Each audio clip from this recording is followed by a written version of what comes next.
So yun, pumunta ako sa fan meeting ni Jang Ki-young. And grabe siya! Grabe, promise.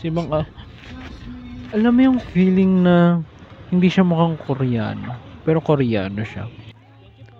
Nagkaroon ako ng opportunity na maka-high touch siya. Actually, lahat ng pumunta na experience yun. Sayang nga lang bawal kasi may video. Pero grabe yung experience. Alam mo yung iba yung mukha niya. Like as far as I remember, saglit lang kasi yun. Pero parang may mga pimples pa siya, pero ang pogi pa din sobra. Tapos ang tangkad, grabe yung height, mas matangkad talaga. As in, alam mo yung nakita ko si Jang Ki-young, nawala yung craving ko na magka-jowa. Kasi parang may ganito palang tao eh. So yung gantong tao na lang yung hintayin natin. Ganun yung level nung nakita ko siya. At napipikon nga ako sa sarili ko kasi after nung umakyat na kami dun sa stage for high touch, para ako na blanco. Like, hindi pala parang wala talaga. As in, naglalakad lang ako tapos nung naka high touch ko na siya, aalis na agad ako. Tapos parang may titigan part pa pala. Tapos, ayun, nakipagtitigan ako sa kanya. Nainis ako kasi I wish I could have say something. Alam mo yun, like, wala, nagulat kasi ako eh. So parang, sana may sinabi man lang ko like, congrats or, alam mo yun, anything like that. Nakakainis. Sobrang nakaka-starstruck kasi siya. Kasi, wala, iba talaga. Alam mo yun, hindi naman ito yung first time na umattend ako sa mga ganitong event. Though this is my first fan meeting ng isang artista. Pero naman na ako ng mga concerts. So, di naman to bago. Pero kasi, iba yung in person mo siya makikita. Kasi sa concert, medyo malayo pa eh. Alam mo lang na tao sila, pero malayo pa. Pero yung in person, sabi ko, grabe. Alam mo yung wala na akong gustong gawin. Puro Jang Ki-young na lang iniisip ko ngayon. Dahil sa kanya.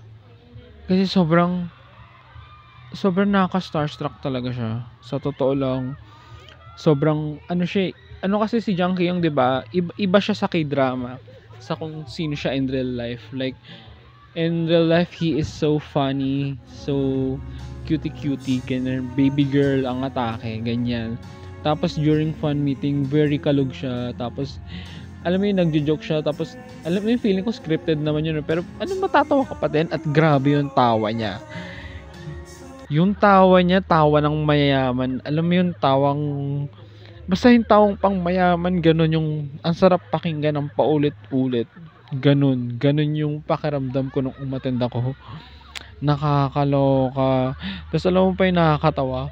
Parang puro pogi-pogi o kaya kiss scenes yung maririnig mo during the event. Especially kapag may mga Q&A questions. Or like one time tinanong ko ano yung favorite scene sa isang K-drama. Tapos lahat ng fans kiss scene yung sinasabi. Tapos hindi mawala yung grabe, ang pogi niya, ganyan.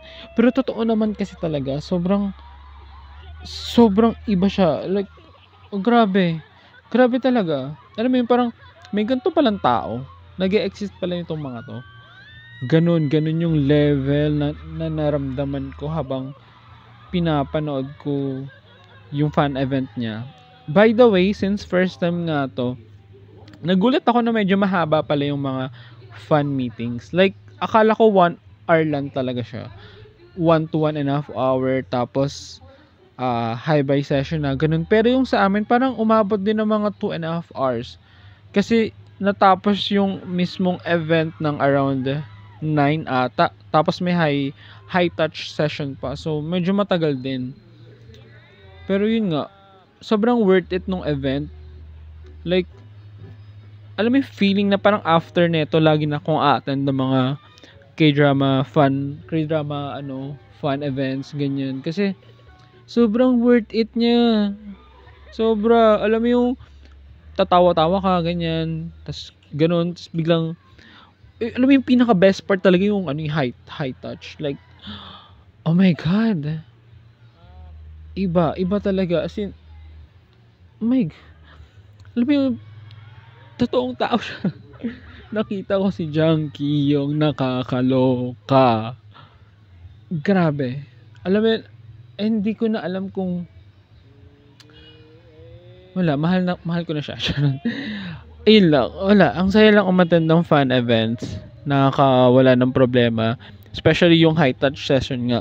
Nung nangyari yun, parang feeling ko talaga nawala na lahat ng problema ko. Ganun. Like, motivated na uli ako ng ilang linggo dahil sa fan events niya. Feeling ko makakapag-work na ako ng maayos. Magagawa ko na lahat ng to-do list ko. Ganun. Basta, iba siya. Nakakaloka siyang artista. At, sorry pero alam kong kumakanta siya. Pero, girl, ang ganda ng boses niya. Nakakaloka yung boses niya. Sobrang ganda. Hindi ko in-expect na ganun kaganda yung boses niya. Tapos, nang mapakinggan mo yun in person, oh my God. As in, oh my gosh.